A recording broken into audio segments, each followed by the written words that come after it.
بسم اللہ الرحمن الرحیم۔ میں مالدار کیسے بنا؟ ضرور پڑھیں۔ روزگار میں برکت، تنگ دستی سے نجات اور رزق کی فراوانی کے لیے یہ وظیفہ بہت کمال کا ہے۔ یہ مجھے ایک مولانا صاحب نے بتایا تھا۔ مجھے اس وظیفہ سے بہت ملا ہے۔ آپ بھی اس سے بھرپور فائدہ اٹھائیں اور دعاؤں میں یاد رکھیں۔ عمل: روزانہ 11 بار اول و آخر درود شریف اور 121 بار درج ذیل کلمات پڑھیں۔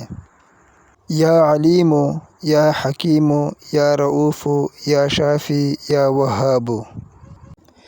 41 بار یا وہاب اور دولت کے انبار۔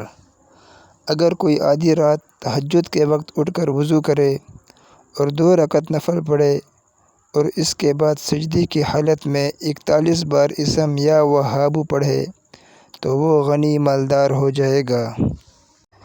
کاروبار میں برکت کے لیے وظیفہ: یا باسط، یا رزاق۔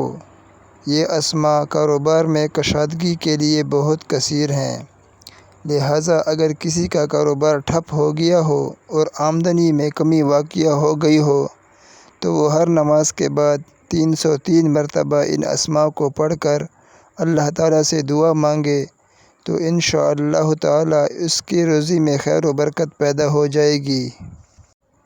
کشائش رزق کی دعا: حضرت قطب الدین بختیار کاکی اوشی رحمۃ اللہ علیہ نے فرمایا، جس کو معاش کی تنگی ہو وہ اس دعا کا ورد کرے: بسم اللہ الرحمن الرحیم، یا دائم العز والملک والبقاء، یا ذا المجد والعطاء، یا ودود ذا العرش المجید، فعال لما یرید۔